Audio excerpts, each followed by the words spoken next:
প্রিয় ভিউয়ার্স, আসসালামু আলাইকুম।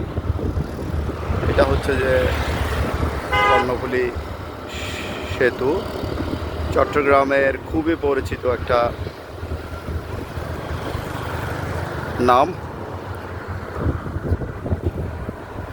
তো আসলে এই জায়গায় আসলে খুবই ভালো লাগে, যা বলে বোঝানো যায় না। অসাধারণ চমৎকার একটা দৃশ্য। তো রাতেরটা ভিউটা আমি কালকে দিলাম, তো আজকে ভাবলাম যে দিনের বেলা ভিউটা একটু দিই। এখানে এই ছোট ছোট ফিশিং বোটগুলা চলে যায় মাছের জন্য।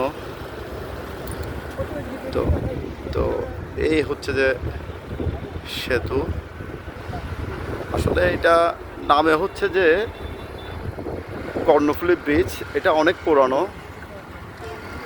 কিন্তু নতুন ব্রিজ নামেই পরিচিত। তো ভালো থাকবেন সবাই, ধন্যবাদ।